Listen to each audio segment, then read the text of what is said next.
વડોદરામાં Delhi Mumbai express way પર ગોઝારા અકસ્માતમાં 4 લોકોના મોત નિપજ્યા। મોડી રાત્રે પાદરા સમિયાલા નજીક ઇકો કાર અને ટ્રક વચ્ચે અકસ્માત થયો હતો।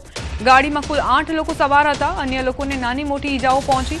પરિવાર મહેસાણા જવા નીકળ્યો હતો। રસ્તો ભૂલી જતા સમિયાલા પહોંચી ગયા હતા। વડોદરાના અંપાડ ગોત્રી વિસ્તારના રહેવાસી આ લોકો મહેસાણા જવા નીકળ્યા હતા, જ્યાં તેમની કારને અકસ્માત નડ્યો હતો। दिल्ली मुंबई एक्सप्रेस हाईवे पर अकस्मातनी घटना समियाला नजीक अकस्मातमां 4 व्यक्तिना मौत थया छे। एक ज परिवारना 4 व्यक्तिना मौत थया छे। कारमा सवार 8 लोको, जेमांथी 4 व्यक्ति मौतने भेट्या। अंपाड़ना રહેવાસી જેઓ મહેસાણા જવા માટે નીકળ્યા હતા, તે દરમિયાન તેમનું અકસ્માત સર્જાતા જ મોત થયું। સંવાદદાતા હાર્દિક જોડાઈ ગયા છે વધુ જાણકારી સાથે। હાર્દિક, કઈ રીતે અકસ્માત સર્જાયો, કેટલા વ્યક્તિના મોત?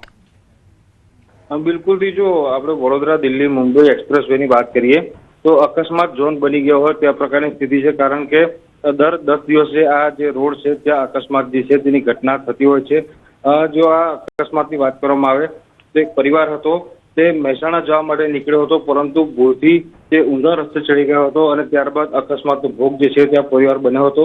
ઇકોમાં તમામ લોકો જે છે તે સવાર હતા અને અજયના વાહનની ટક્કરે જે છે તે 4 લોકોના મોત જે છે તે નિપજ્યા છે અને અન્ય 4-5 જેટલા લોકો જે છે તેમને નાની મોટી ઈજાઓ જે છે તે પહોંચી છે। આ મૃતકોની વાત કરીએ તો તમામ જે મૃતકો છે તે વડોદરાના છે। ઈજાગ્રસ્ત તમામ લોકો જે છે તે વડોદરા જિલ્લાના જ છે, ત્યારે પોલીસે જે છે તે સમગ્ર મામલે ગુનો દાખલ કરીને કાયદેસરની કાર્યવાહી શરૂ કરી છે। આભાર હાર્દિક, જાણકારી આપવા માટે। સુરતના સિંગણપુરમાં 2 યુવકોની ચપ્પુના ઘા મારી હત્યા કરાઈ। ચા પીવા ગયેલા યુવકોનો અન્ય યુવકો સાથે ઝઘડો થયો હતો। 30 વર્ષીય હર્ષિલ પાટેલ અને 25 વર્ષીય ભટ્ટુ માળી પર હુમલાની ઘટના। 10 થી 15 જેટલા યુવકોએ હથિયાર સાથે હુમલો કર્યો। બંને યુવકોને ચપ્પુના ઘા મારતા ગંભીર રીતે ઈજાગ્રસ્ત થયા। લોહીલુહાણ હાલતમાં બંનેને સ્મીમેર હોસ્પિટલ ખસેડાયા। ટૂંકી સારવાર દરમિયાન બંને મિત્રોના મોત નિપજ્યા। સિંગણપુર પોલીસે ગુનો નોંધી વધુ તપાસ શરૂ કરી છે। પરિવારમાં શોકનો માહોલ છવાયો છે। ઘટનાના પગલે સિંગણપુર પોલીસ, ક્રાઇમ બ્રાન્ચ અને એલસીબીની ટીમોએ ત્વરિત કાર્યવાહી કરી કુલ 4 આરોપીઓમાંથી 2 ને ઝડપી લીધા।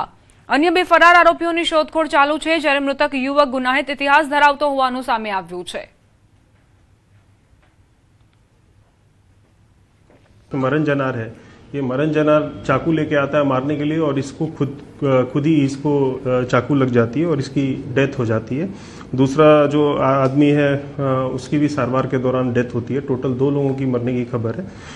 तुरंत ही सिंगनपुर पुलिस स्टेशन की डी स्टाफ और रात में जो पीएसआई थे वो भी जगह पे पहुंचे और रातों रात दो आरोपी थे, इसमें उन दोनों आरोपी को अरेस्ट कर लिया गया है। રાજ્યમાં વરસાદને લઈને હવામાન વિભાગની આગાહી। આગામી 7 દિવસ રાજ્યમાં વરસાદની આગાહી કરાઈ છે। સૌરાષ્ટ્ર, કચ્છ સહિતના ભાગોમાં વરસાદની આગાહી છે।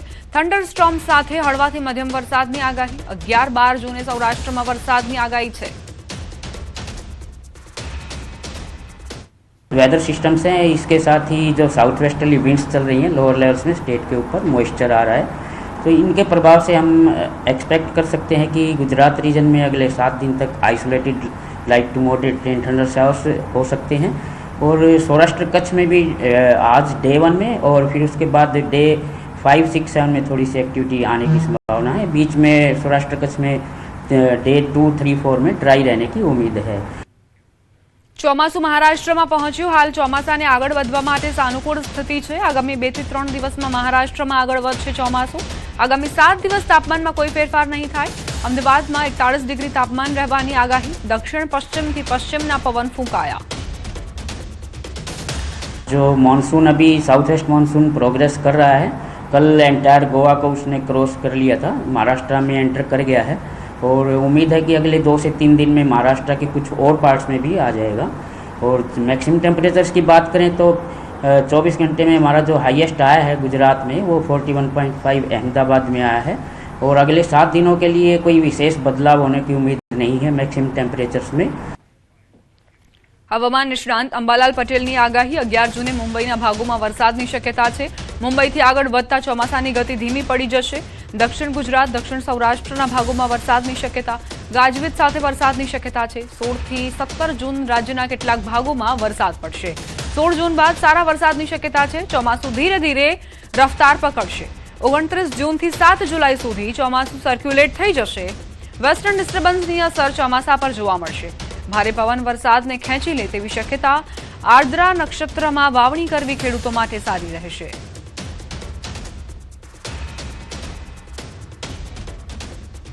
ચોમાસાનું વિધિવત છે આગમન દેશમાં થઈ ગયું છે, ત્યારે હવે ગુજરાતમાં ક્યારે તે આપણે જાણીશું. આપણી સાથે છે હવામાન નિષ્ણાંત અંબાલાલ પટેલ. કાકા, જે રીતે દેશમાં તો ચોમાસાની એન્ટ્રી થઈ ગઈ છે, પણ ગુજરાતમાં ક્યારે અને ભારે વરસાદ સાથે ગુજરાતમાં વરસાદની એન્ટ્રી થશે કે પછી એ સામાન્ય જ રહેશે? 11-12 તારીખમાં મુંબઈના ભાગોમાં વરસાદ થઈ શકે અને મુંબઈના કેટલાક ભાગમાં ગાજવીજ સાથે વરસાદ થવાની શક્યતા રહેશે. પરંતુ ધીરે ધીરે ચોમાસું આગળ વધવાની શક્યતા જોતાં ચોમાસાની ગતિ જે છે એ મુંબઈના ભાગોમાંથી થોડી મંદ પડી જવાની શક્યતા જણાય છે. પરંતુ તે પૂર્વે દક્ષિણ સૌરાષ્ટ્રના ભાગો, દક્ષિણ ગુજરાતના ભાગો અને અન્ય ભાગોમાં લગભગ પશ્ચિમ સૌરાષ્ટ્રના ભાગોમાં ગાજવીજ સાથે છૂટો છવાયો વરસાદ થવાની શક્યતા રહેશે. ચોમાસાનો વિધિવત વરસાદ લગભગ મૃગશી નક્ષત્રમાં થઈ જવાની શક્યતા રહેશે. તારીખ 8મી જૂનથી દરિયામાં પવનનું બદલાશે. 15મી જૂનમાં ભારે પવન ફૂંકાશે અને તારીખ 16-17 જૂનમાં ગુજરાતમાં કેટલાક ભાગોમાં છૂટો છવાયો વરસાદ આવવાની શક્યતા રહેશે.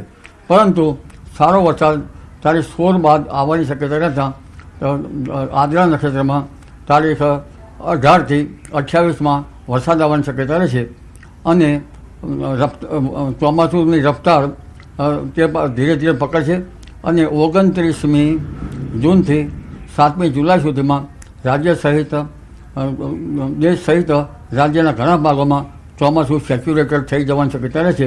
વેસ્ટર્ન ડિસ્ટર્બન્સ છે એ ત્યાંની વિષમ વિપરીત અસર ચોમાસા ઉપર પડતી હોય છે, કારણ કે ગંગા જમનાના મેદાનો કાપવા જોઈએ. પરંતુ હવે વેસ્ટર્ન ડિસ્ટર્બન્સ વચ્ચે પણ ચોમાસું આવવાની શક્યતા રહેશે. 18મી તારીખમાં વરસાદ તો આવશે, પરંતુ આદ્રા નક્ષત્રમાં વાવણી કરવી સારી રહે, કારણ કે આદ્રા નક્ષત્ર 22 જૂનની બેસ્ટ છે.